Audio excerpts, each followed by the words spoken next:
अस्सलाम वालेकुम, this नवल्ला Khan. Hopefully आप सब खैरियत से होंगे। आज फिर बात करेंगे एसकेच ब्रांड्स में।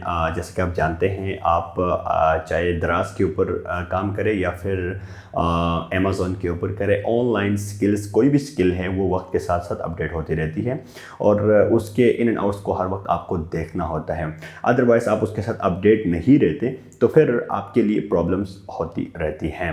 सबसे पहले हम डिस्कस करते हैं कि अगर आप में से कोई अमेज़ॉन के ऊपर प्राइवेट लेबल लॉन्च करना चाहता है यूएसए, यूके, कनाडा, ऑस्ट्रेलिया के अंदर, तो उसके लिए सबसे पहला वो कौन सा पॉइंट है जो आपने ख़ास तौर पर उसके ऊपर गौर करना है। वो इम्पॉर्टेंट पॉइंट है जी, आपने एक अच्छा सा प्रोडक्ट हंट करने हैं जिसकी मार्केट में डिमांड है और उसके हंटिंग के बाद उस प्रोडक्ट की मार्केट सेगमेंटेशन करनी है। याद रखिएगा, मार्केट सेगमेंटेशन बहुत ज़्यादा इम्पॉर्टेंट है। अगर आप मार्केट सेगमेंटेशन नहीं करेंगे तो फिर बहुत कम चांसेस है कि फिर आप उस प्रोडक्ट के ऊपर जाकर सक्सेस हो जाएं, क्योंकि मार्केट सेगमेंटेशन एक ऐसा प्रोसीजर है जिसके अंदर आपकी उस प्रोडक्ट की तमाम इन एंड आउट्स निकाली जाती है। इस प्रोडक्ट की क्वालिटी क्या है, किस मटेरियल से बना है, कौन सा मटेरियल कितना इसमें यूज़ हुआ है, और मार्केट में ऑडियंस किस मटेरियल को ज़्यादा पसंद करती है, किस कलर को ज़्यादा पसंद करती है, कौन सी वेरिएशन ज़्यादा बिकेगी और फ्यूचर में इसकी किस वेरिएशन पर ज़्यादा ऑडियंस फोकस कर रही है या पसंद कर रही है। तो ये बहुत ज़्यादा इंपॉर्टेंट है। बहुत सारे लोग इसको इग्नोर करते हैं। प्रोडक्ट हंट कर लिया और देन फिर वो क्या कहते हैं, डायरेक्ट सोर्सिंग की तरफ जाते हैं। मार्केट सेगमेंटेशन बहुत ज़्यादा इंपॉर्टेंट है। नंबर 1 पीएल के अंदर ये पॉइंट पे आपने ख़ास तौर पर गौर करना है, जो कि अक्सर लोग इस पर फोकस नहीं करते हैं। बाकी प्राइवेट लेबल क्या है, वो उसके ऊपर जो कुछ डिटेल्स है वो मैंने अपने चैनल में दिए हुए, आप मेरे प्राइवेट लेबल वाले जो लेक्चर्स है प्लेलिस्ट में जाकर वहाँ से देख सकते हैं। अब हम डिस्कस करते हैं अमेज़ॉन एफबीए होलसेल के ऊपर। अमेज़ॉन एफबीए होलसेल में जो सबसे ज़्यादा इंपॉर्टेंट पॉइंट है जिस पे आपने फोकस करना है वो है प्रोडक्ट एनालिसिस।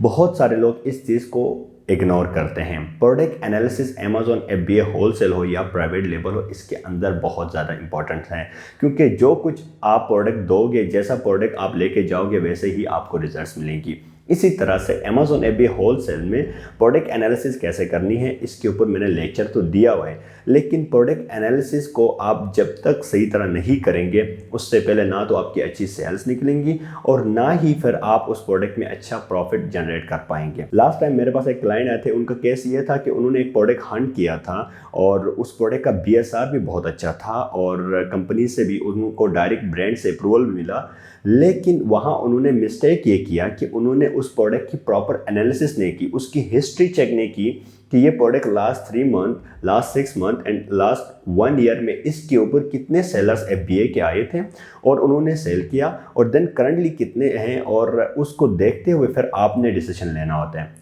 लेकिन जब उन्हें ब्रांड से अप्रूवल मिला और उनको लगा जी अब करंटली यहाँ इसके ऊपर 10 से 12 सेलर्स है तो शायद इससे ज़्यादा नहीं होंगे, अब यहाँ पर उनसे मिस्टेक ये हुई कि उनको चाहिए था वो जाकर उसकी डेटा में जाकर उसको चेक करते कि last 30 days, last 90 days, last 180 days में इसके ऊपर कितने सेलर्स आए और अब करंटली जो सेलर्स हैं वो कितने हैं, और उनका फिर देखते कि जो अभी कमिंग सेलर्स और कितने हो सकते हैं, उससे हम एस्टिमेट लगा सकते हैं। लेकिन उन्होंने उसको नहीं देखा, करंटली जो सेलर्स उसके ऊपर थे एफबीए के, उनको कैलकुलेट करते हुए अपना प्रोडक्ट लाइव किया, अब उनकी इन्वेंट्री स्टक हुई है। इस तरह के इश्यूज अक्सर आपको भी देखने को मिलेंगे। द बेस्ट ऑप्शन क्या है, वो ये है कि आप लोग हमेशा कोशिश करें अच्छी तरह प्रोडक्ट की एनालिसिस करें। जब तक आप अच्छी एनालिसिस नहीं करेंगे, आप होलसेल के अंदर आपको विन विन सिचुएशन बहुत कम मिलेगी, क्योंकि होलसेल बिजनेस मॉडल ही ऐसा है कि यहाँ पर हम ऑलरेडी एस्टेब्लिश ब्रांड्स के ऊपर जाकर रीसेलिंग करते हैं।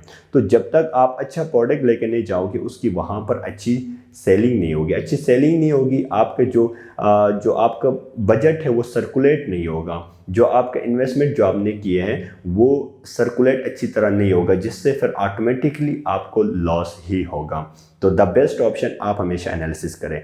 अब अगर आप ये जानना चाहते हैं कि प्रोडक्ट की एनालिसिस कैसे करनी है, तो मेरा अमेज़ॉन एफबीए होलसेल की जो प्ले लिस्ट है वहाँ पर जाए। प्रोडक्ट एनालिसिस के ऊपर मैंने 46 मिनट का एक डिटेल लेक्चर दिया हुआ है, वो आप देखें, इंशाल्लाह उससे आपको फ़ायदा होगा। अब हम डिस्कस करते हैं online arbitrage. Online arbitrage wholesale की तरह ही है, लेकिन ये छोटे पैमाने से स्टार्ट किया जाता है और यहाँ पर आप रिटेल वेबसाइट से प्रोडक्ट उठाते हैं, जैसे कि Walmart, Sam's Club, Home Depot और इसी तरह से रिटेल की जो जैसे टारगेट है, इसी तरह की वेबसाइट से जाके आप क्या करते हैं, प्रोडक्ट हंट करते हैं। वो प्रोडक्ट हंट कैसे किया जाता है, मुख्तलिफ टूल्स रन करते हैं, उनके बेस पे हमें फिर प्रोडक्ट मिल जाते हैं और उनको फिर जाके आप एनालिसिस। याद रखिएगा, ऑनलाइन आर्बिट्राज और होलसेल के अंदर जो प्रोडक्ट एनालिसिस का जो ऑप्शन है, ये दोनों का सेम है, ठीक है।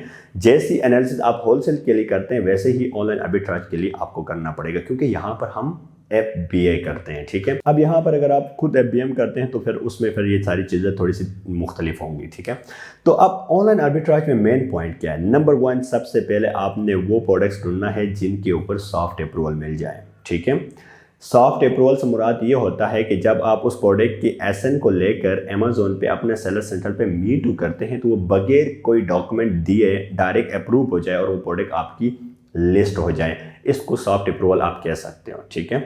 यानी जिसके लिए आपको ना तो किसी ब्रांड की ज़रूरत है ना ही डिस्ट्रीब्यूटर की। लेकिन यहाँ एक चीज़ है, यहाँ पर हमेशा रिस्क फैक्टर रहेगा। वो किसी भी वक्त वायलेशन भेज सकता है, वो किसी भी वक्त आपकी लिस्टिंग रिमूव कर सकता है।